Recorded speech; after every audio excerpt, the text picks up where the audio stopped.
o en política, también en la vida cotidiana, el miedo, ¿cree usted que se ha vuelto rutina? Hay un término utilizado por el economista Gustavo Yamada, vicerrector de la Universidad del Pacífico. ¿El Perú se está centroamericanizando? Mónica Muñoz Nájar justamente nos habla de este tema el día de hoy. ¿Cómo estás, Mónica? Muy buenos días. ¿Nos estamos centroamericanizando o no? Así es. Acostumbrando. Así es. Buen día, Carlos. Buen día, Joana. Buen día, queridos oyentes y televidentes de RPP. Este es un término que efectivamente el vicerrector de la Universidad del Pacífico, Gustavo Yamada, usó en una entrevista recientemente para describir la situación del Perú como una advertencia, que es que la economía de Perú y en general la sociedad peruana tal vez estamos migrando a un modelo más centroamericano, pensando en países como Honduras, como en su momento El Salvador, como Guatemala, en los cuales la economía formal crece más lento que la economía ilegal. ¿Y eso qué significa? Que las economías ilegales y la inseguridad empieza a ganar cada vez más y más terreno, porque obviamente si son las que crecen más rápido, van ocupando cada vez más y más terreno. Y fíjense, es una comparación interesante que nos llama a la reflexión, porque Perú, si bien tenemos un crecimiento que en los últimos años ha sido bajo, pero la economía ha venido creciendo, se estima que las economías ilegales han crecido más. Por ejemplo, la minería ilegal habría crecido el año pasado 30%. Recuerden, siempre que estamos hablando de más de 10% en economía, es un crecimiento bárbaro. Y 30%, estamos hablando de un crecimiento muy grande. La economía peruana el año pasado creció con las justas 3%.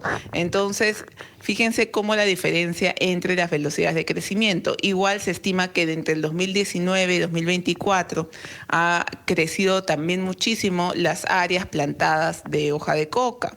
Y que si bien no tenemos los datos oficiales porque es una economía ilegal, pero eso indica que también el narcotráfico ha crecido bastante. Entonces, sí estamos con esta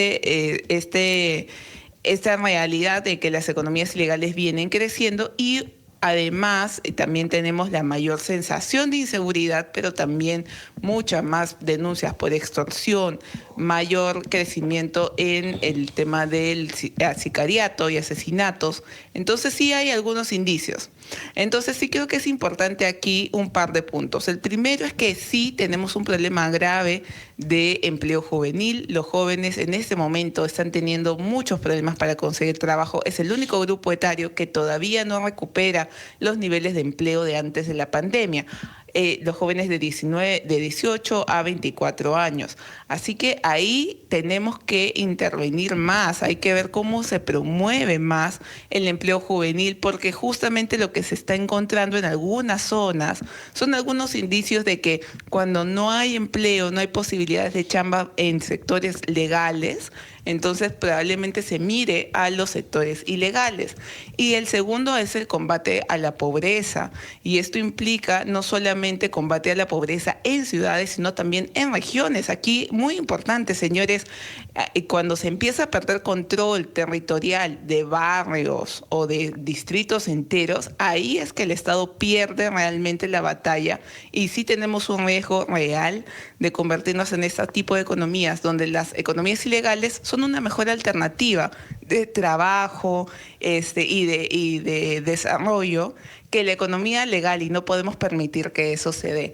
Así que hay chamba que hacer, y también esperamos que eso se empiece a atender de forma más seria, pero la advertencia está hecha, Carlos, Joana. Bueno, es cierto, y preocupa cuando nos vamos acostumbrando, ¿no?, a vivir en el miedo, a vivir con la economía demasiado justa, y que eso prácticamente termina normalizándose. Mónica, muchas gracias, como siempre, por el comentario. Mónica Muñoz Nájar, economista de la Red de Estudios para el Desarrollo. Una pausa, son las 6:46, vamos leyendo sus comentarios.